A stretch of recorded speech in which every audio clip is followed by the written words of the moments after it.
Halo, halo teman-teman. Halo.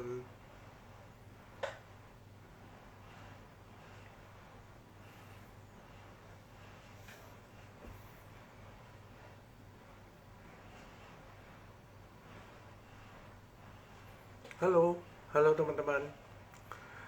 So, sesuai dengan ini ya, gua akan invite satu orang yang mungkin kalian sudah pada kenal. Bentar ya, gua akan invite dia masuk nih. Bentar. Let's see. Invite dia ya. Ini teman gua nih yang gua sering discuss. Which sih.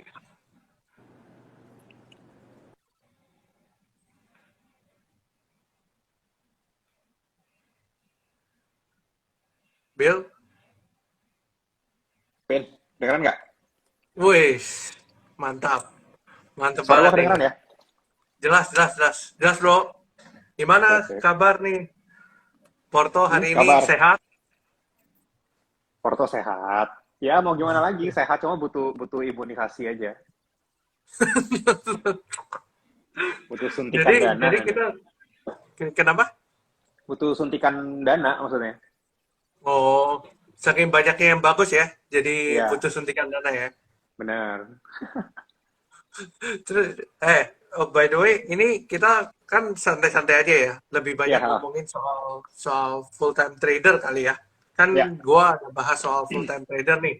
Kan banyak nih dari orang-orang ya. Mungkin mungkin pada pada berpikir gitu ya. Kalau dia jadi full time trader, keluar dari kerjaan, itu enak nggak sih sebenarnya? Kan lu juga salah satunya tuh.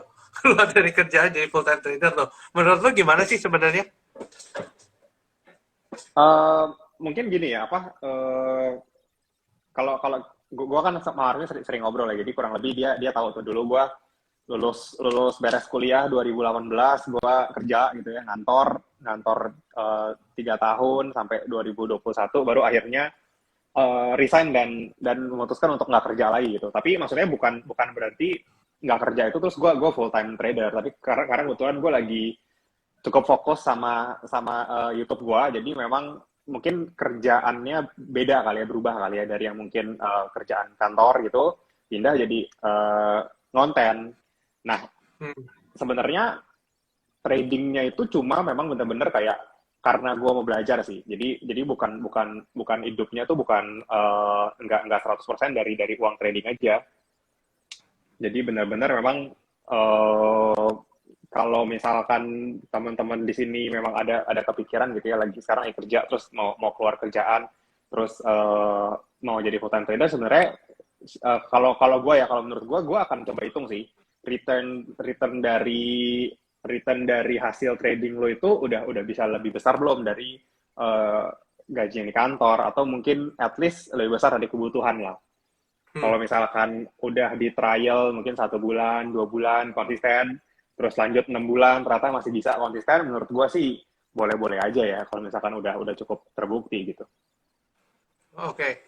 Jadi style lu dalam investasi itu lebih banyak trading atau lebih gimana tuh, bro? Sebenarnya style lu. Hmm, kalau kalau gua mungkin karena di hari-harinya mungkin gua kadang-kadang suka suka ngonten atau suka suka keluar gitu ya pas kerja market dan gue pernah coba juga untuk scalping gitu untuk main cepat ternyata enggak gitu cocok buat gua buat karakter yang psikologis gua lah karena kelihatan kan jadi biasanya kita mungkin mainnya swing terus tiba-tiba nyoba scalping yang cepat banget gitu yang bener yang chartnya 1 menit 5 menit gitu yang ada spike masuk ntar 4 5 take profit itu gua lebih banyak kalahnya jadi gue sempat coba gitu ya sempat coba ada satu porto sendiri gitu buat buat itu dan di tektokin gitu cepet-cepet tapi ternyata setelah dihitung-hitung kok akhirnya nggak cuan Hmm, malah hmm. malah kayak capeknya doang gitu karena kan capek banget kan harus harus liatin running Ya, trade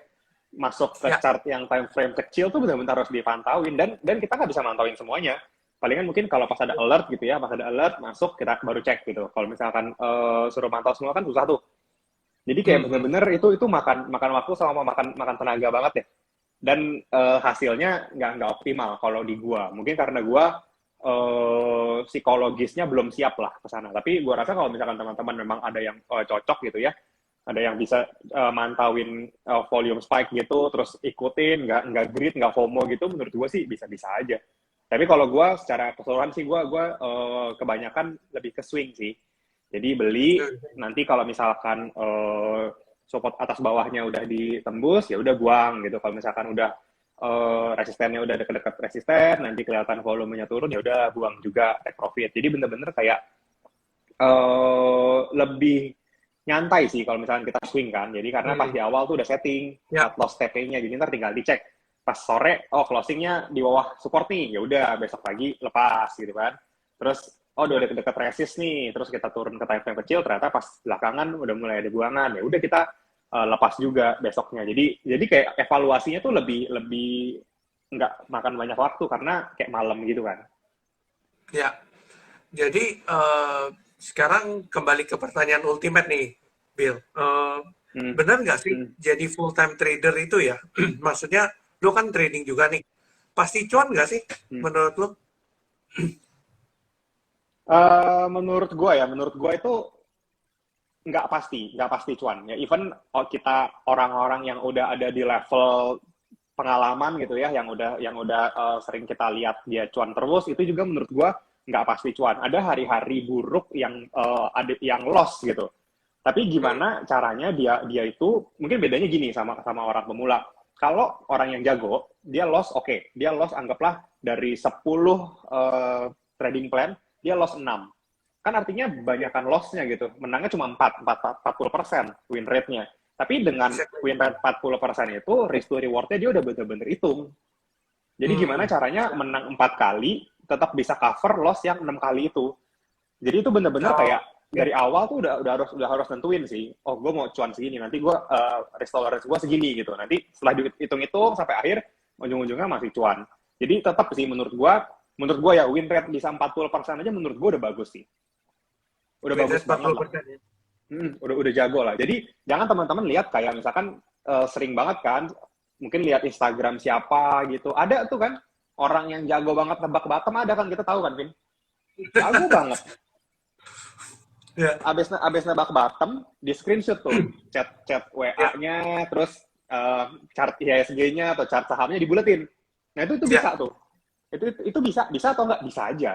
Bisa aja kebetulan dia Hmm, jago aja gitu buat buat bottom fishing kayak gitu. Memang kan bottom fishing itu kan kayak another level lah ya, kayak betul. dari melebihi technical, melebihi bandarmologi yang benar-benar bisa lihat time frame pendek, terus akumulasi distribusinya tuh pas banget gitu. Akhirnya dia masuk di Ya, situ. Itu ya, yang ya. agak levelnya lebih tinggi, tapi sebenarnya kita nggak tahu juga. Ada juga yang dia salah, ada juga mungkin barang yang dia nggak dapat kan. Ngantri di Ya. kayak kayak gue lah, gue waktu itu ngantri Hmm, ngantri itu kan saham yang depannya T itu kan, hmm. gue ngantri Ya, 10 poin loh. Gue ngantri 10 poin doang dari harga waktu gue ngomong sama lu kayak harganya sekian gitu ya. ya, Gue tunggu tuh 10 poin di bawahnya. Ditinggalin dong ya. 200 poin. Ditinggalin Bener dua sih. ratus poin. Jadi Benar, benar-benar benar. memang ya itu salah. Kalau misalkan sosial media kan sama lah kayak kayak yang kita sama lah kayak foto yang gue upload kan pasti foto yang bagus-bagus doang. Yang Ya, jeleknya ya gue nggak upload. Ya ada aja barang-barang yang nggak kejemput. Ada aja. Ada juga yang TP nih 2.500 barangnya sampai 2.490 terus turun ke 23 nah, loh, terus mau gimana ya kan. ya, ya, betul. Jadi susah lah kita susah harus apa timing the market pucuk beli di bottom jual di pucuk sih susah. Jadi ya ya ada aja kejadian kayak gitu, cuma kita nggak benar-benar tahu aja. Itu suka dukanya lah, kadang-kadang kan orang yang dilihat kan oh cuan terus gitu kan, Hmm. Ya, lossnya yang nggak dihitung, cuma secara overall kan kayak gitu. ya. Terus kalau kita bilang kan lu tadi ada sebut tuh mengenai risk to reward ratio. Kan mungkin banyak orang yang nggak tahu tuh tentang risk to reward ratio. Menurut lu risk to reward ratio itu apa dan idealnya itu berapa banding berapa, Bro? Contohnya misalnya risknya satu, rewardnya berapa gitu, yang cocok buat lu. Hmm, mungkin kalau misalkan kayak buat swing itu minimal menurut gua 1 banding 2 itu minimal. Jadi kayak risknya cuma 5%, ya udah nggak apa-apa. Yang penting TP-nya bisa 10%. Tapi kalau misalkan buat scalping ya, ada temen gue yang scalping, dia risk to reward 1:1, dia mau masuk. Karena Oh, bener gitu oke. kan, karena kan mainnya tik-tikan kan, kayak maksudnya Ya, beli terus 3 tik di bawah jual, 3 tik di atas jual gitu kan, itu 1:1. ya, Nah itu exactly. itu oke, itu oke. Tapi balik lagi, kita tuh harus nentuin risk to reward ratio-nya tergantung win rate kita. Kalau Hmm. win rate kalian bisa di atas 50%, 1:1 boleh. Karena biar cuan atau at least BEP. Hmm. Hmm. Tapi kalau win rate-nya masih 40%, masih di bawah 50% gitu ya, at least sih jangan 1:1 karena nanti ujung-ujungnya dihitungnya loss. Kan hitung-hitungan Ya, matematika gitu kan, cuannya kan. ya, Gitu. betul. Tapi kalau buat Sama gua sih ini, swingnya minimal 1:2 lah, 1:2 ya. Ya, satu banding sama dua. itu Bill. Mungkin banyak orang juga yang mungkin keliru dalam money management juga. Meskipun memang risk to reward ratio 1:2 nih contohnya ya. Tapi porsinya kadang nggak sama, bro. Misalnya satu saham gitu ya, mungkin 2 kali lipat dari saham satunya gitu. Tapi risk to reward ratio-nya sama. Hmm. Nah, itu menurut lu gimana tanggapan lu mengenai itu? Oke. Kalau gua ya, kalau gua tuh masuk alokasi buat saham itu biasanya sama.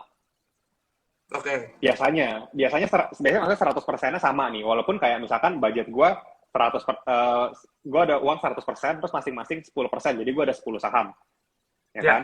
Berarti masuknya Hmm. masing-masing benar-benar 10% sama. Jadi entah gua masuknya nanti 20, 30, 50, atau gua masuknya 50, 20, 30, 20, kebalik bisa aja. Supaya apa? Supaya nyatetnya gampang. Jadi kayak, oh gitu gue lihat porto, oh saham ini ternyata baru masuk 20%, berarti gue masih ada 80% lagi nih alokasinya buat ke sini.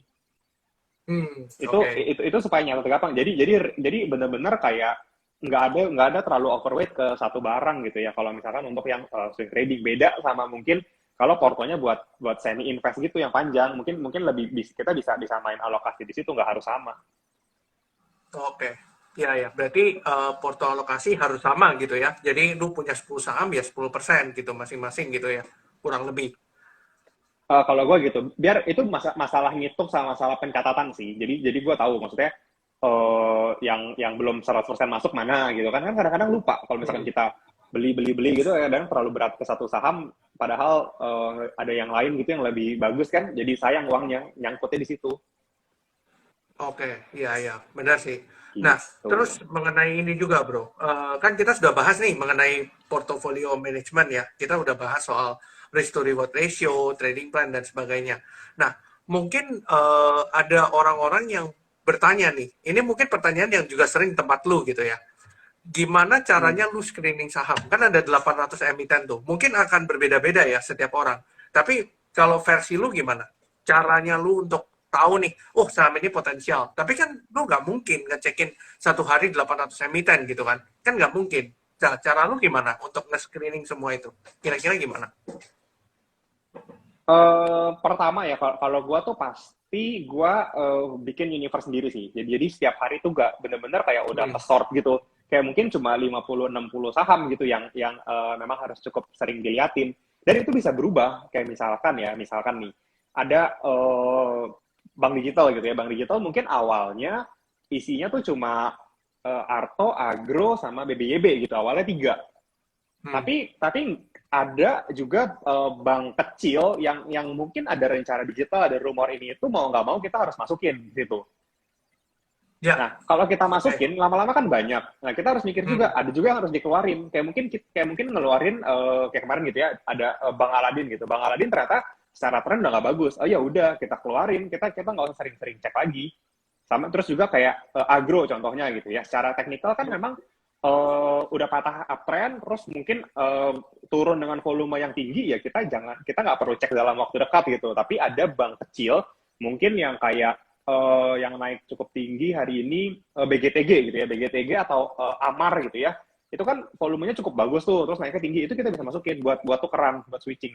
Yang mana yang Oke. lagi bagus kita masukin ke watchlist kita gitu. Terus kayak big Ya. caps juga, big banks kan, BCA, BRI, Mandiri gitu ya, sama BNI Hmm. gitu. Gue nggak mantau Ya. empat-empatnya, paling gue cuma lihat BRI sama BNI.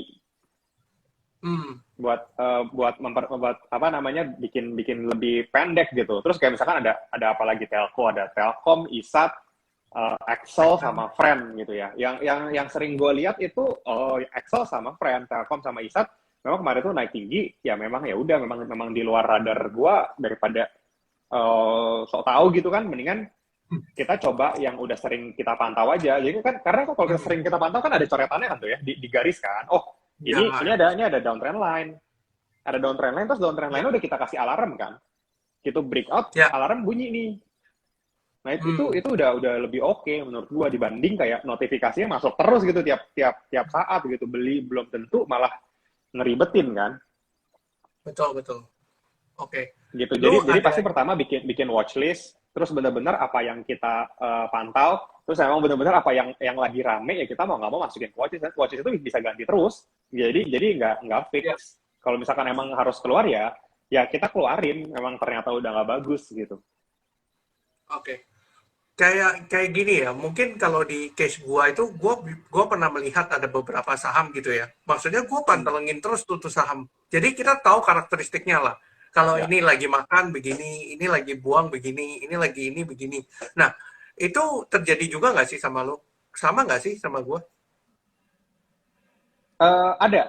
Ada benar kejadian juga. Maksudnya kan kita lihat misalkan kalau swing ya kita kan swing berusaha nyari barang yang either dia breakout dengan volume meyakinkan atau kita beli jauh di support kan gitu. Betul, Jadi betul. ketika barang kayak contohnya mungkin gua lagi lihat MLPL kan, Vin. Lu kan tahu tuh gua lagi liatin MLPL. Ya. Gua lagi lihat dan mau beli dia semurah mungkin, sedekat mungkin sama support gitu.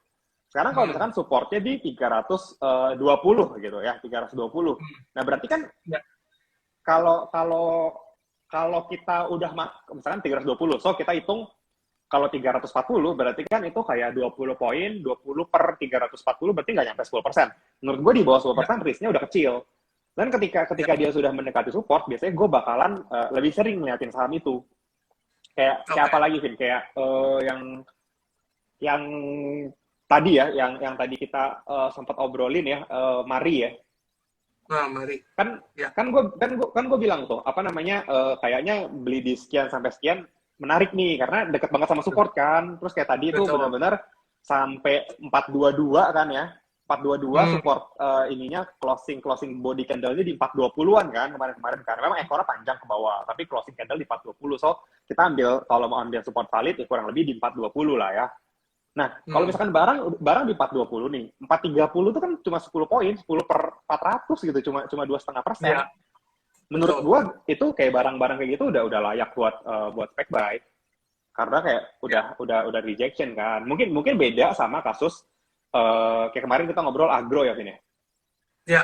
Hmm. Agro tuh kan kayak kemarin ya chart yang gua kirim supportnya udah support kuat banget tuh kan kemarin kan 1550 gitu itu kan udah nggak boleh ketembus gitu harusnya Betul. udah Fibo udah horizontal udah apa namanya eh udah banyak banget lah ketemu support di situ tapi ternyata Betul. volumenya meningkat nggak ada pantulan ya udah gitu tapi kemarin gue emang mantauin kan gue kasih tau tuh sama lo gue coba nih supaya kepantau di Porto gue beli dikit gitu kan tapi ternyata jebol ya udah gitu karena kan susah tuh kalau misalkan kondisi gitu ya walaupun nanti dia punya fundamental story gimana kalau nanti udah bagus menurut gue sih bakal kelihatan di teknikalnya makanya tetap masukin ke watchlist pasang alarm gitu sih Vin. Ya. Oke. Berarti ini ya, kayak gitu-gitu itu kan menarik banget ya. Maksudnya kita tetap harus punya dasar analisa Oh, teknikal itu harus punya gitu ya. Regardless kita maksudnya kuat di fundamental, tapi kita di teknikal juga harus punya istilahnya harus punya dasar lah ya. Jadi nggak cuma fundamental doang, kita harus punya ilmu lain gitu kan. Kurang lebih kayak gitu. ya ya menurut gue kalau trader sih harus bisa teknikal sih dan gini teknikal itu menurut gue ya itu jauh lebih gampang daripada fundamental. Ya, exactly, Wah, betul. fundamental tuh susah banget gitu kayak ngitung apa namanya valuasi supaya tahu tahu forecast ini tuh apalagi kalau udah ngomongin forecast tuh waduh itu udah susah banget tuh. Biasanya kalau udah ngomongin forecast, gue nyontek nyontek research sekuritas.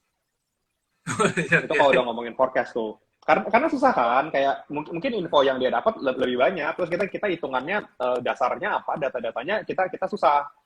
Beda Asli. sama technical yang bisa dipakai di mana aja di kripto. Bisa, toh itu kan charting kan. Jadi menurut gua pertama-tama kalau misalkan nggak gitu paham fundamental dan belajarnya bakalan lama, technical dulu aja Ya, betul sih.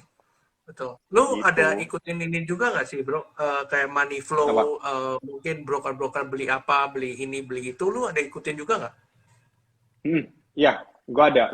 Gua kadang-kadang lihat sebetulnya kalau misalkan guyuran lagi kenceng gitu ya, gua tuh selalu cek. Gue cek biasanya gini. Kalau gua ya, kalau lagi niat gitu ya, kalau lagi niat, gue cek nih. Misal kita pakai contoh saham lah ya. Misalkan nih ya, misalkan si BRMS deh. Contoh BRMS ya. BRMS itu Ya. kan kita tahu ya dia di 80-an ya. Kita pantauin dia di 90, di 80. Kita tuh sebenarnya tahu waktu harganya sideways, kita bisa langsung cek Broksum, kita net gitu kan, net buy, net sell, kita tahu pas sideways siapa yang ngambil. Ya dong. Terus kita Ya. hitung, Ya. udah kita catet nih barangnya berapa. Misalkan lah broker eh, XX gitu ya, broker XX gitu. Dia punya 10 juta lot di pas sideways dan dia beli paling Hmm. banyak. Ya dong, ya udah Hmm. kita catat broker ini 10 juta lot nih. Kita lihat pas naik, dia buang nggak?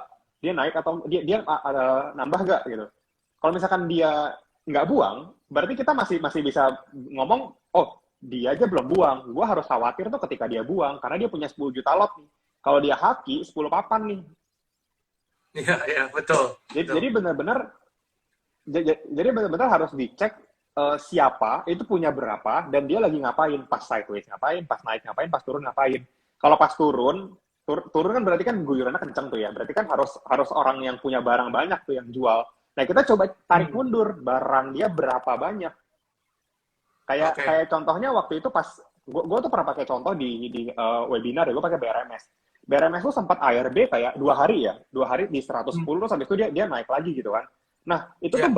barang satu sekuritas itu benar-benar habis. Dia tuh beli, dia tuh emang tradingan. Dia tuh trading dan dia beli kayak seminggu atau 2 minggu sebelumnya.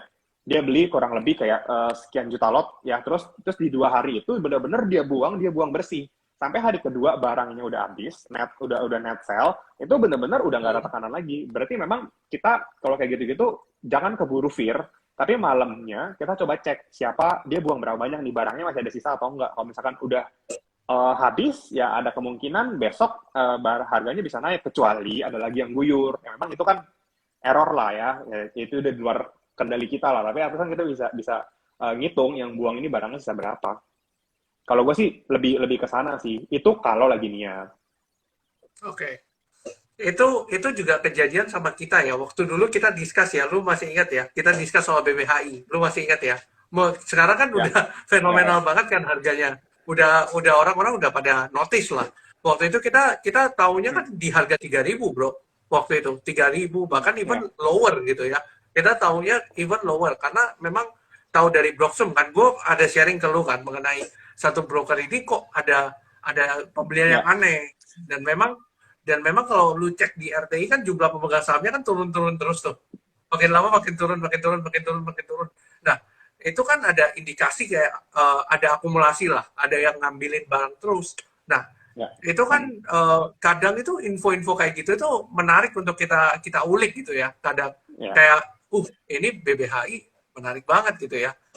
Terlepas dari sekarang berita-beritanya udah pada muncul gitu ya. ya, Kita kan ya, nggak tahu gitu ya di kita itu kita nggak punya info nih, tapi by itu aja kita udah tahu money flow-nya begini.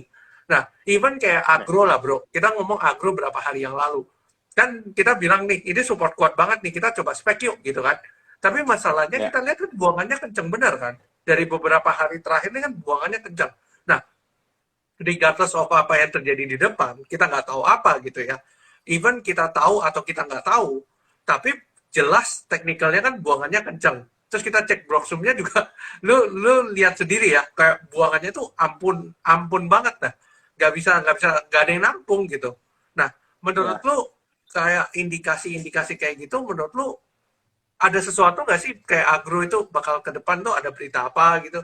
Menurut lu ada nggak sih? Eh, mungkin kalau misalkan kita lihat panjang gitu ya, menurut gua sih memang udah waktunya untuk barang ini koreksi besar, karena memang dari dulu itu nggak pernah koreksi yang terlalu gimana-gimana kan, kayak naiknya kenceng banget terus bikin penan sideways pendek ya kan, mungkin range-nya kayak 20% gitu kan, terus tiba-tiba langsung udah naik lagi, terus nanti di atas bikin penan lagi, naik lagi gitu. Nah, menurut gua ada saatnya barang-barang kayak gini akan koreksi cukup panjang, cukup cukup dalam lah. Nah, Hmm. sekarang kalau misalkan lihat kayak gini, kita mau gimana? Nah, sekarang balik lagi, kalau misalkan kalau analisa tuh kan eh, diajarinnya untuk kayak begini-gini tuh top down kan. Kita coba lihat maksudnya memang ada apa di agro ini gitu. Nah, ini yang harus kita coba pikirin kalau misalkan nanti kayak ya jangan-jangan memang udah harga wajarnya di 2000-an kemarin. Nggak bisa Hmm. gimana-gimana lagi sampai dia mungkin ngerubah bisnis modelnya yang benar-benar firm gitu di digital, benar-benar ketahuan ekosistemnya, benar-benar kelihatan hijau gitu laporan keuangannya. Kan menurut gua tetap sih flow itu akan masuk juga, salah satunya didukung oleh fundamental yang bagus. Ya Hmm. kayak contohnya mungkin kita lihat mungkin mungkin kalau misalkan nanti itu kan agro kan kayak di kuartal yang 3 kan itu nggak bagus ya. Secara Ya. secara result lah, secara akhir tuh itu nggak bagus. Memang kalau misalkan dia alokasinya memang lebih lagi banyak buat bakar bakar uang, ya memang lagi di stage itu gitu. Tapi menurut gua ada bank digital lainnya yang udah melewati stage itu dan udah mulai hijau. Ya menurut gue wajar banget orang fund besar itu switching. Kita kan fund besar itu kan incar growth kan. Growth dari apa? Growth dari earnings lah pasti. Apalagi kalau misalkan kita ngomongin digital bank, earnings atau mungkin dia punya user. Hmm. Ya ada bank yang masih bakar, yang baru stage awal bakar uang, tapi ada bank yang mungkin sudah selesai bakar uang dan udah cuan. Ya wajar. Hmm. Makanya kompetitornya kita lihat ampun-ampunan kan. Ya, betul. Betul. Itu ya, jadi menurut gua switching switching aja sih, apa namanya, mungkin mungkin fund yang sama, mungkin orang yang sama yang memang mau invest di digital banking di Indo tapi lebih ngelirik ke yang udah profit. Menurut gua sih gitu sih, makanya kayak mungkin ya hari ini aja mungkin gua rasa flow-nya lebih gede daripada flow-nya BCA tuh, bank satu itu, Ya, ya, ya, ya. ya kan. Betul, betul. Betul. Foreign net buy-nya gitu, kayak kayak nggak dikasih turun, baru turun dikit udah toto digas lagi naik, beda banget gitu sama bank bank lain yang rencananya digital juga. Ya, mungkin karena ini juga kali ya, karena kemarin itu kan juga ini kan saham-saham yang kayak big caps yang bank ya, maksudnya bank digital ya. Kalau kita bilang bank digital itu kan ada yang gede, ada yang kecil nih. Kita cerita ada yang gede, ada yang kecil. Nah, yang gede ini dulu di ini maksudnya kayak sideways, nggak kemana-mana ya kan. Ya, Terus orang-orang lagi fokus ke yang kecil. Nah, sebenarnya sebenarnya kalau gua pribadi ya punya strategi gini bro. Kadang kalau kita bilang bank kecil ini lagi dilirik orang, kita harus lihat lawannya sebenarnya.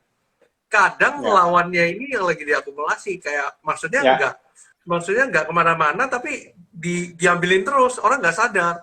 Nah, ketika ketika orang masih fokus di sana, ternyata malah turun, ternyata si bank gede ini malah naik terus. Nah, ini ya, makanya kayak buat teman-teman mungkin mungkin ini ya, mungkin kayak satu tips gitu ya dari mungkin pembahasan kita gitu lebih ke arah coba berpikir secara kontraflow gitu kali ya. Mungkin berpikir ya, secara kontraflow. Kalau flow-nya lagi ke sini, kita mikirnya ke sana. Kalau flow-nya lagi ke sini, mikirnya ke sana. Sama kayak gini lah, bro. Kita ngomong soal batu bara dulu. Pada saat yang Desember, November, Oktober, November kan naiknya kenceng banget. Nah, ya, waktu itu kan kita akhirnya fokusnya kan nggak di batu bara akhirnya. Fokusnya kan di tempat lain yang orang belum lihat. Contohnya kayak MTEK. Orang nggak lihat MTEK waktu itu. Lihatnya PTBA, Harum Energi, lihatnya Adaro. Nah, tapi kalau kita bilang kan MTEK waktu itu rally-nya dari bawah loh bro. Dari bawah banget kita notisnya. ya, Dari bawah banget kita notisnya ya, sampai naik nggak dikasih turun. Karena flow-nya masuk terus. Karena flow-nya masuk terus. Nah, ya. itu menurut lu strategi yang bagus gak sih menurut lu? Kalau kita being kontra flow ya, nggak ikutin flow yang Ya. orang lihat gitu. Ya, gua setuju sih, gua setuju sih. Maksudnya kayak kita lihat logikanya gini aja, maksudnya orang eh, big fun gitu ya, dia punya duit gede, ngapain naikin saham yang rame gitu? Dia kan mau cari cuan, bukan mau sedekah. Logikanya gitu aja. Ya anggaplah kalau Hmm. misalkan kitanya jadi dia gitu, kita punya duit banyak, mas ya kali kita bikin naikin harga saham yang banyak orang pegang gitu kan, sayang banget. Belum tentu nanti Betul. malah keluarnya kan cuan. Jadi mendingan beli beli barang di bawah, beli pas lagi belum rame, terus tiba-tiba ya udah ntar pas udah naik baru bener-bener bakal dinaikin, didorong sama euforia retail.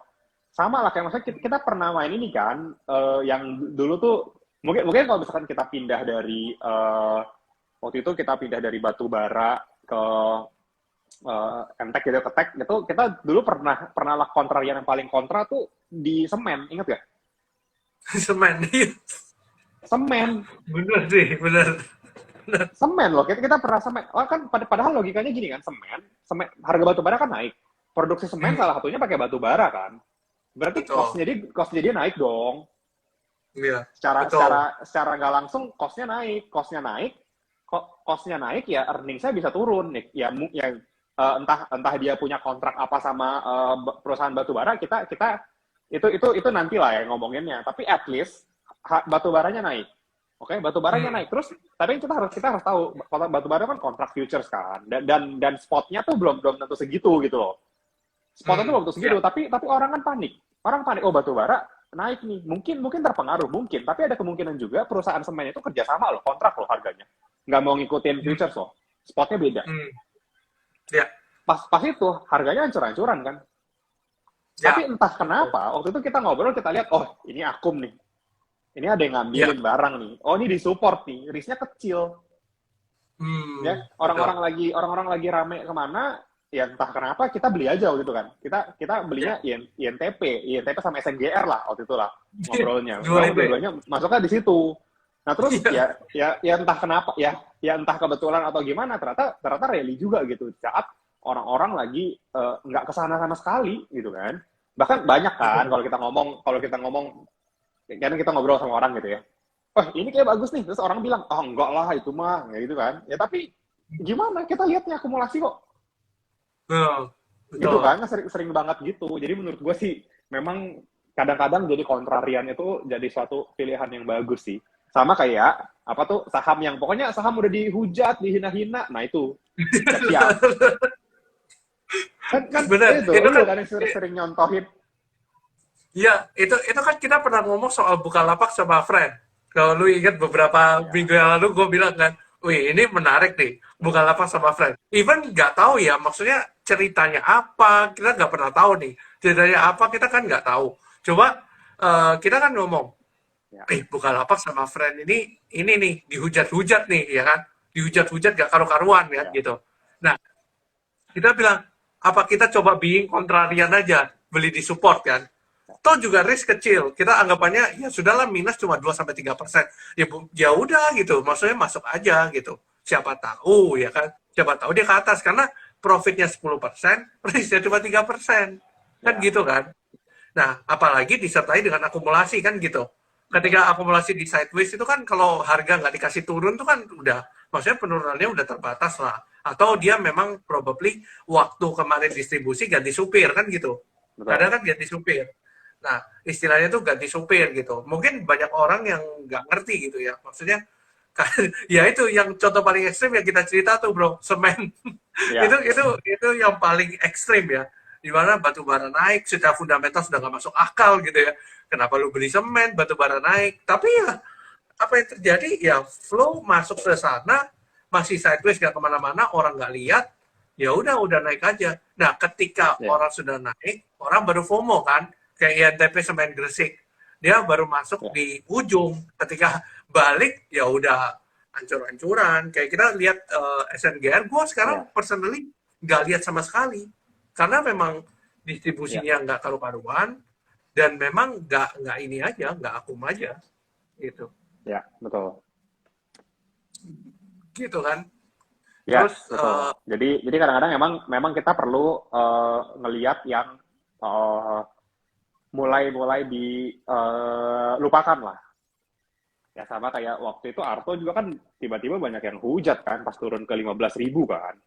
Dari tujuh Iya, belas iya. ribu loh, dari 17.000, sorry dari 18 turun ke 13.000 Lima, 13 ya. ribu, ya, ya. Turun ke Gue ingat turun banget. ke 13.000. Banyak banget yang ngomongin gitu, banyak banget yang kayak udah nih udah kemahalan gitu kan. Kejadian itu sama kayak apa tau gak? Sama kayak Arto di 4.000. Waktu Arto 4.000 kan gitu juga dramanya. Mahal nih Arto nih gini gini gini. Naik aja tuh, ya kan?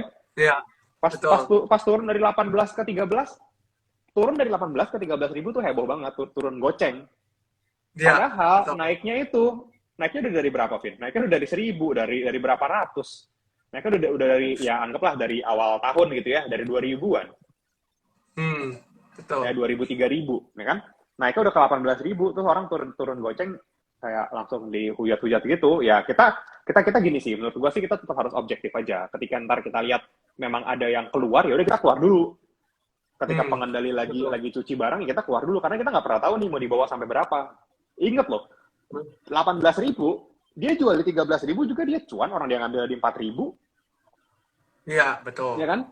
Bener-bener kita harus Betul. tunggu aja. Kalau misalkan kayak gini tuh jangan jangan dilawan. Jadi bener-bener memang ya udah tunggu nanti ada konfirmasi, mulai ada ganti supir atau mungkin dia ngambil barang lagi gitu atau dia selesai buang, ya baru kita ikutin. Menurut gua sih kayak gitu. Menurut gua agak telat sedikit ya oke lah, nggak apa-apa lah. Hmm. Kadang-kadang gini bro, orang jadi nggak objektif karena posisinya salah. Posisi menentukan opini Ya, kadang kan gitu. Jadi ya, kadang-kadang lu punya Arto di 17 ribu, lu bilang jelek gitu. Padahal gue beli Arto di tiga ya, belas ribu, gue bilang bagus, bagus-bagus aja gitu.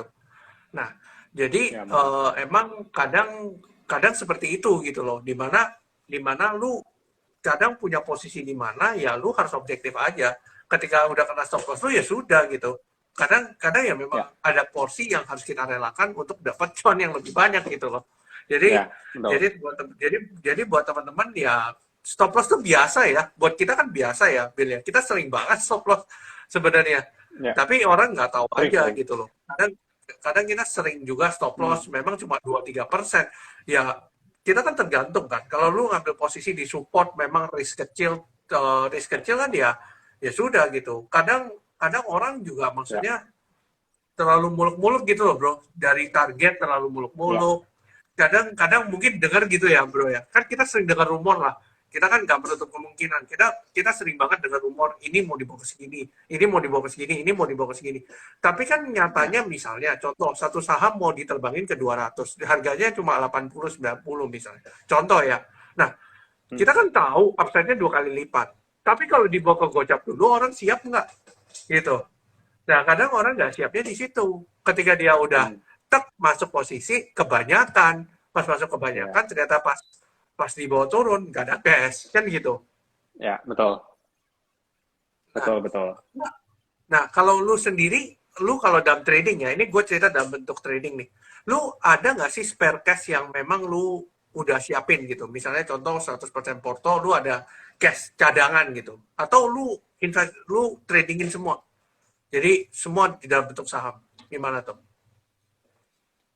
eh ada saatnya bener-bener kayak hampir semuanya tuh bentuknya stok. Ada. Dan menurut Oke. gua itu kurang ideal juga. Jadi gua nggak menyarankan gitu juga gitu ya. Karena kan gua share share sama ngobrol sama Lupin, gua 90% nih barang nih bentuknya nih. Jadi ketika Hmm. turun turun 1% atau 2% tuh kayak ginjal udah mulai bergetar tuh karena memang 90% bentuknya saham. Ya, betul. Mungkin mungkin akan beda view sama kayak lu gua tahu kalau lu tuh kadang-kadang gua suka nanya cash lu berapa, oh masih banyak banget cash lu, gua bilang. Nah itu menurut gua lebih lebih ideal untuk jaga level cash, at least tuh bisa 30% lah seharusnya. Cuma kadang-kadang ya namanya grid ya, kadang-kadang tuh kita ya udah masuk aja dulu, nanti nanti closing kita reduce gitu kalau misalkan nggak cukup Hmm. oke. Nah itu menurut gue yang perlu diperbaiki lah dari mungkin teman-teman yang baru, apalagi kalau misalkan mau mau full time trading gitu, karena susah tuh Hmm. biasanya kalau kayak gitu, karena kan memang memang kadang-kadang terlalu FOMO gitu ya, oh ini udah murah banget nih, ini udah murah. Ya kecuali memang risknya udah bisa ketakar ya udah. Kayak misalkan tadi kalau misalkan MLPL gitu ya, risk gue 320 nih. Tadi barang 300, 330, 322, 324 gitu. Ya udah, masuk aja 1%, 2%. Menurut gue kalau misalkan kita ketat gitu ya di 320, 318, gue berani masuk 100% porsi di MLPL di harga 320, 330 itu. Karena risknya udah benar hitung. Jadi benar-benar nih Ya, kalau besok, tapi gue udah harus komitmen, besok jebol ya bersihin, bodo amat besoknya naik, bodo amat. Yang penting kita udah ada plan, nggak apa-apa. ya. Nah, terus Gitu. Jadi ngomongin benar-benar, soal, jadi balik lagi benar-benar ke resikonya gimana? oke. Terus ngomongin soal ini, bro. Kan kita kita kan sering ngomong soal portioning ya. Misalnya lu masuk di satu saham, 20% misalnya. Contoh lu cuma punya 5 saham deh. Lu punya 100% porto, lu 20% masuk di satu saham misalnya. Nah, gue tanya lu misalnya, lu masuk 20% di satu harga, atau lu cicil nih, misalnya, dan lu tipe cicilnya gimana? Contohnya lu misalnya 5%, 5%, 5%, 5% rata, atau lu beli di atas tinggi, mungkin cuma 10%, tapi ke bawahnya gede. Nah, lu tipenya yang kayak gimana? Eh, itu tergantung sih. Itu benar-benar bisa beda setiap orang dan bisa beda setiap saham. Hmm, Jadi teman-teman mungkin ini nggak bisa di copy benar-benar. Kalau misalkan kita dengar orang pakai piramida itu nggak bisa di copy benar karena nanti terakhirnya kita harus pakai subjektivitas kita kan. Oh, gue yakin banget nih sama ini. Ya gue masuk gede di awal karena takut dia nggak turun kan gitu. Atau kalau ya, misalkan nanti tiba-tiba, oh oke, ternyata ini masih kayak gini, ya udah gue masuk kecil dulu 10%, 20% gitu. Itu benar-benar kayak keputusannya itu harus diambil di detik-detik terakhir gitu sebelum kita mencet beli. ya, Jadi balik lagi, ini harus benar-benar dihitung resikonya. Jadi kalau misalkan nih dari harga harga spek kita pertama nih, entry-nya maksudnya dia punya stop loss tuh jauh, 15% lah gitu stop loss-nya. Ya jangan masuk gede-gede, ya masuk kecil dulu aja karena jauh. Jadi seandainya turun ke sana tuh kita cut loss-nya masih rela gitu, cut loss segitu. Jadi benar-benar ya, mesti dihitung sih, keris dikaliin aja sama modal yang berani masuk. Kalau misalkan dihitung-hitung, oh gue oke nih 30% masuk, risknya gue masih bisa toleransi, ya udah masuk 30%. Menurut gue sih kayak gitu. Tapi bukan berarti gue nggak pernah masuk di satu harga. Kayak contohnya mungkin ketika barang udah bener-bener deket support gitu ya, 2-3 tick lagi support, itu gue kadang-kadang bisa suka masuk 100% di satu harga. ya, ya, ya. Tergantung emiten dan tergantung subjektivitas lu ya. Jadi kita tuh lebih Iya. berbicara soal pengalaman berarti ya. Lebih berbicara soal pengalaman. Iya, Gak bisa bedain, dan hitungan gak, resiko, dan selalu hitungan cut loss-nya. ya. Berarti tetap ya, kita dalam prinsip dalam trading atau dalam investasi pun, yang kita pikirkan kan bukan rewardnya ya bro ya. Berarti lebih ke arah risknya sebenarnya. Ya, Ya, ya betul. berarti Karena lebih ke ingat, arah risknya. cut loss itu, menurut gua mutlak lah, pasti semua orang pernah cut loss gitu. Nah sekarang intinya, gimana caranya cuan di satu saham, itu kadang-kadang bisa nutupin cut lossan 3 saham. Itu yang penting kan? Betul, betul. Gitu kayak misalkan mungkin BBHI kemarin cuan, jual pucuk, jual 9.900 ke atas jualnya. Tapi bukan berarti Hmm, itu cuan karena itu ternyata hari ini harus ngecover floating loss hari ini atau cut lossan hari ini yang memang udah jebol supportnya betul. gitu. Hmm, Jadi ujung-ujung ya kurang lebih BEP harus mikir lagi juga ya, ya, ya. Benar sih, gitu karena benar. karena shit happens kan, a lot kan kayak siapa sih yang eh, nyangka gitu tiba-tiba market kayak hari ini tiba-tiba drop dalam terus eh, benar-benar ada saham-saham yang memang nggak reject kan banyak tuh yang bikin ekor terus naik ke atas gitu kan kayak kayak Arto solid tuh ekornya solid terus BBYB juga ekornya bagus banget tuh di bawah tapi ada saham-saham yang nggak kayak gitu ya udah mau nggak mau ya mau gimana abisnya kan aneh gitu loh harga saham lain bisa ngekor reject ke atas kok harga saham ini nggak berarti kan kita perlu curiga lah gitu loh maksudnya jadi bener-bener kayak ya udah emang harus buang ya buang aja ntar tinggal dihitung aja ujung-ujungnya Hmm, gimana. ya, ya. Nah, lu kan pasti pernah dengar rumor-rumor yang maksudnya mungkin gue pernah share ke lu atau mungkin ya memang lu pernah dengar aja gitu rumornya seperti ini seperti itu gitu ya. Lu tipenya maksudnya lu biasanya kalau ngecek rumor gitu ya, lu cross checknya pakai apa? Contohnya misalnya kalau gue lihat rumor, gue cross checknya pakai mungkin gue dengar dari beberapa source berbeda, mungkin jadi masuk akal nih rumornya. Atau kita pikirin sama fundamentalnya, mungkin rumornya jadi Ya. masuk akal. Atau kalau gue lihat dari money flow-nya, gue lihat money flow-nya sudah masuk. Nah ini ada peluang nih. Nah kalau lu gimana? Misalnya kalau dengar rumor gitu, apa yang lu lakuin biasanya? Ini kan banyak banget ya. Maksudnya kita ngobrol sama orang lain, ngobrol lagi, dapat ini lagi, dapat insight lagi. Oh ini begini gitu kan. Tapi balik lagi benar-benar ini tuh kayak contohnya mungkin kayak si A kerjasama sama si B gitu. Kita kan by logic bisa tahu gitu. Oh A sama si B kerjasama apa? Emang yang saling menguntungkan atau siapa yang menang gitu kan? Apa untungnya gitu buat mereka berdua, baru setelah itu kan story itu kan story fundamental dong berarti dong, kayak misalkan kayak emiten yang dulunya merah tiba-tiba hijaunya tuh ntar bagus tuh hijau, ntar dividennya gede. Tapi kita kan harus cari tahu dividen apa, earningsnya dapat dari mana, boosternya apa. Itu pertama sih, pasti by logic fundamental.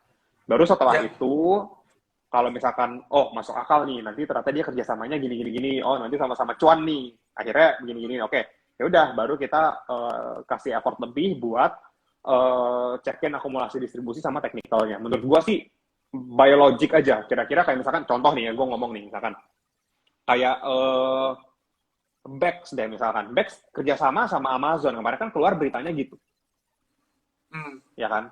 Ya kita harus logik aja. Urusannya apa? Amazon kerjasama sama Bex tuh urusannya apa? Amazon mau bikin bank di Indo. Mau bikin bank di Indo, kenapa milihnya Bex? Kan banyak banget pertanyaan gitu kan. Ya kalau gitu ya dia bisa bikin bank sendiri, dia bisa akuisisi bank yang lain kok, bank yang lebih gede, kenapa harus itu? Ternyata setelah kita kulik-kulik, ngobrol-ngobrol sama Kejo yang jago IT gitu ya, ternyata enggak, emang kerja sama AWS kok. AWS kan banyak banget yang pakai gitu. Ternyata cuma berita yang rame-ramein aja. Sebenarnya ya kalau gue ngomong nih, gue diskusi investasi, gue pakai Google Drive, gue kerja sama sama Google, diketawain dong harusnya, kan gitu. Gara-gara gue pakai Google Drive, gara-gara gue pakai Google Drive, gue taruh logo Google gitu di logo gue, kan konyol. Jadi benar-benar harus boleh lah info banyak, boleh. Semakin banyak info kan kita dapat semakin banyak insight kan. Kayak misalkan ternyata bank ini nanti diakuisisi sama ini. Kayak mungkin dulu kita tahu lah ya, Permata diambil sama Bangkok gitu ya, Bangkok Bank. Terus Danamon juga sama MUFG gitu kan. Nah itu menurut gua masuk akal kalau misalkan mereka melakukan itu gitu. Terus tapi kalau misalkan kayak Amazon yang digede-gedein sama Bex dari awal aja, gue udah kayak udah amis banget gitu dengernya. Jadi karena orang gue terbatas ya, gue nggak tahu tuh sebenarnya AWS ini itu attack yang digital gitu, mungkin awalnya gue nggak tahu, tapi gue tanya sama Kejo kan, ngobrol kan, ini apa, ini beneran emang dia Amazon ini, enggak kok, ternyata pakai ininya doang, itu juga banyak kok digital yang pakai emang pakai base-nya AWS, jadi bener-bener kayak serahlah gitu loh. Iya, benar. Iya, jadi pasti pertama screeningnya itu biologic sih, bener-bener kayak oke, ya dengerin aja dulu, ntar baru kita coba cari tahu. Kalau kita terbatas ya kita nanya gitu, kayak gue sering nanya sama lu, gue sering nanya sama teman-teman yang lain, nanya sama si Ray gitu kan, bener-bener harus denger banyak sisi lah.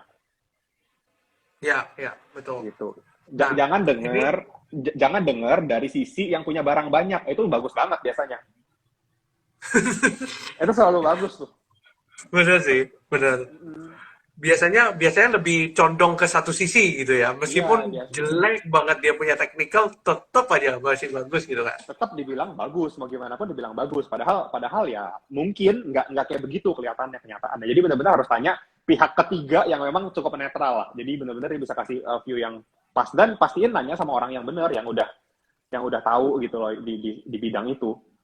Ini 1 jam nggak sih ininya live-nya? Nggak ada sih, masih belum ada warning. Ya Biasanya ada warning kan. belum ada warning Kita nih. lagi sampai jam 12 ya. Mau ngomong Ini apa, live gila.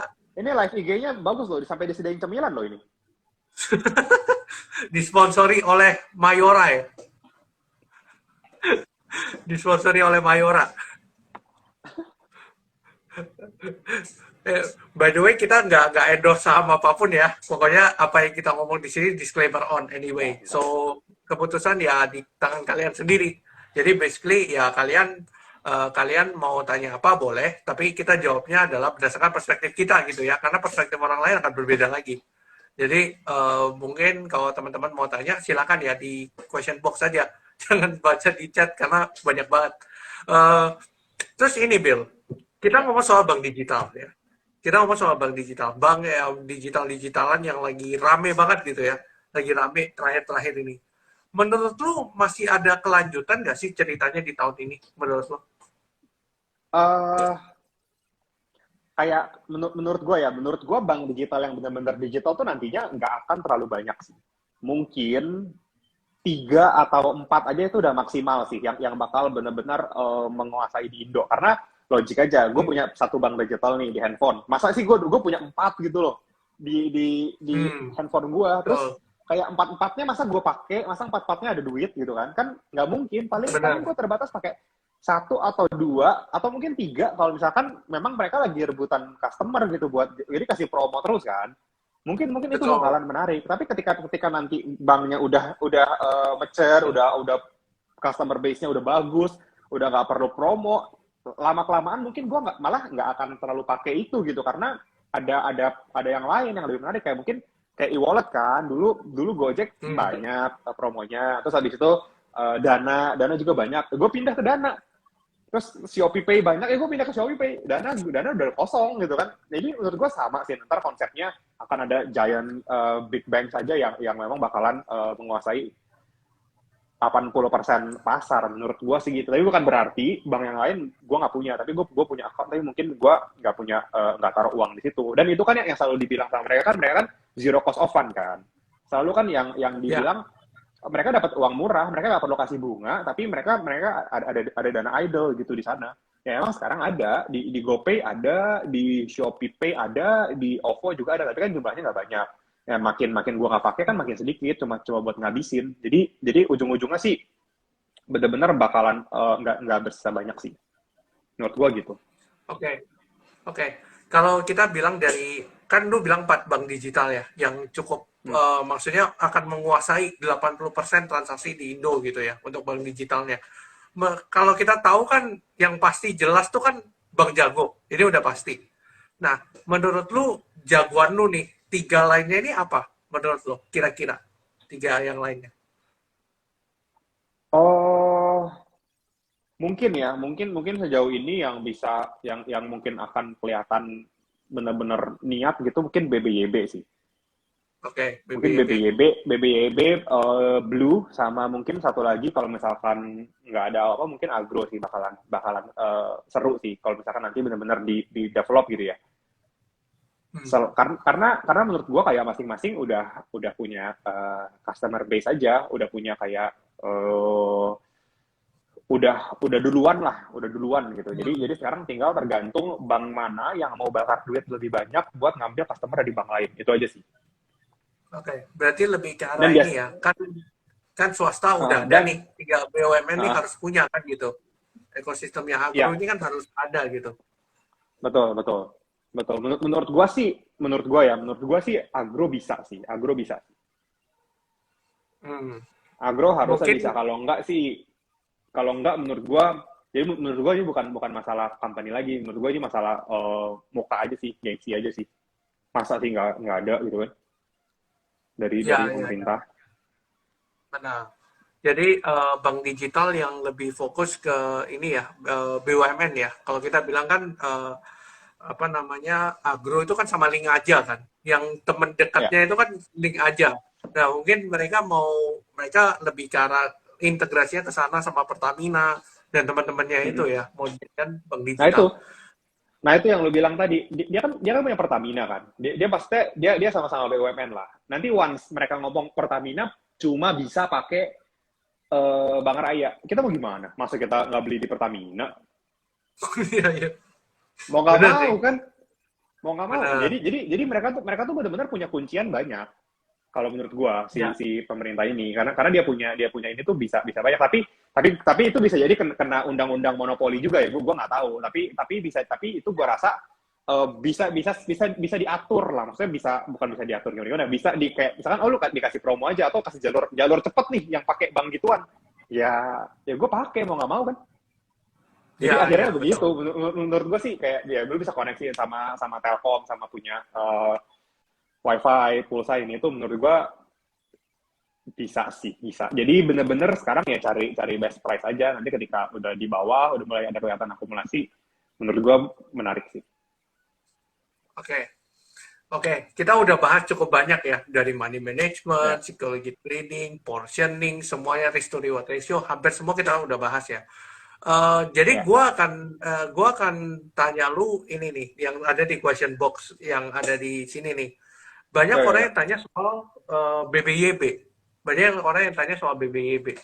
Nah, menurut lo, BBYB ini gimana ke depannya? Itu satu. Yang kedua, secara teknikal gimana menurut lo? Oke, menurut gue BBB ini salah satu yang cukup menarik ya buat buat dilihat ya. Kalau misalkan yang ada research sekuritas kan ngomong targetnya bisa sampai 4.300-an kan, which is mungkin masih Ya, hampir 100% gitu. Menurut gue itu juga masih sangat-sangat menarik. Terus kita bisa lihat juga dia salah satu yang apps-nya launching duluan dan sudah downloadernya udah banyak banget dan udah banyak juga yang pakai buat saving karena bunganya lumayan ya, bunganya yang mungkin mungkin kompetitornya mirip-mirip si bank gitu, yang bunganya cukup besar dan bisa dibayar harian gitu. Itu kan compoundingnya cukup menarik. Jadi buat teman-teman yang mungkin punya dana idle kayak dana toko yang mungkin gede tapi nggak mau di bank masih bisa bertumbuh, pasti ujung-ujungnya bakal ke sana. Dan balik lagi dia bakalan dapat dana murah. Menurut gua sih gitu sih. Even lebih murah daripada bank-bank kompetitornya. Itu menarik sih. Karena kalau misalkan udah ngomong kayak begini, kita tahu kita taruh uangnya nggak banyak. Ya, kita taruh uangnya nggak ya, banyak, nggak bener-bener banyak lah kayak rekening kita di BCA. Yang bisa dimainin apa? Yang bisa dimainin kuantitas kan. Jadi semakin banyak ya, user. Jadi bener-bener nanti kalau misalkan usernya memang dia paling tinggi, itu menurut gua paling oke. Itu menurut gua di BBB. Karena BBB paling tinggi kan, downloadernya kan. Udah betul. bener-bener kayak mungkin gua juga sendiri nggak gitu ngerti ya kenapa dia bisa sebanyak itu kalau dibanding sama yang lain. Itu gua nggak tahu dulu dia penetrasinya kayak gimana. Dan benar-benar BBB ini kan cabangnya nggak gitu banyak ya. Mungkin ada beberapa tempat ini, cuma itu benar-benar bisa bisa menghemat juga. Mungkin secara teknikal kalau memang di beberapa hari terakhir, seminggu terakhir cukup besar ya buangannya ya. Sampai candle-nya juga lumayan besar, volumenya lumayan tinggi, tapi hari ini dia bikin candle yang bagus, bikin hammer, ekor yang panjang sampai ke 2.200-an, terus ditutup full atas ya, hijau nggak ada ekor di Ya, atas. Menurut gua ini bisa jadi tanda awal yang bagus untuk reversalnya si BBYB untuk lanjut naik sih. Menurut gua sih gitu. Tapi memang memang kita harus cek lah selama beberapa hari ini dia memang ada buangan tapi belum ada akumulasi yang terlalu besar. Tapi kalau kita hitung akumulasi yang dilakukan di bawah itu di 1.000 sampai 2.000-an itu masih banyak, masih barangnya masih ada. Walaupun udah agak hmm, keluar. Jadi gua ya, rasa gua masih bull on BBYB sih, Pin. masih ya, masih bulan BBYB ya. Hmm. Oke, oke, gua juga agak setuju ya. Gua tadi ngomong sama lu kan pada pas trading gitu ya. Gua ngomong sama lu pas kita trading itu, gua ngomong sama lu, gua tertarik sama BBYB. Akhirnya gua pindahin satu barang gua jual, gua pindahin ke BBYB kan. Karena gua lihat Ya, transaksinya kok menarik, ada yang makanin gitu kan. Akhirnya gua juga ikut makan kanan. Gua langsung hajar kanan aja. ya, Stop loss gua ya di bawah 2350 karena closingnya tadi kan 2350. So ya udah itu support juga anyway. ya, So kalau jebol dari itu ya sudah. Gua pikir ya risk gua kecil itu aja. ya, Oke. Ehm, Oke, gua akan jawabin pertanyaan lain ya, yang menarik ya. Konstruksi dan semen, ya. bro. Kita kan tadi bahas soal semen, ya. Kita kan tadi bahas soal semen, yang maksudnya kita being kontrarian, gitu ya. Nah, itu gimana menurut lo? semen sama konstruksi? Mungkin gini, kalau misalkan kita ngomongin konstruksi ya, konstruksi sekarang lagi di fase, menurut gue terutama mungkin kalau nggak ngomongin konstruksi, gue lumayan suka by fundamental itu Wika ya. Nah, Wika ini sekarang semenjak low-nya di dekat-dekat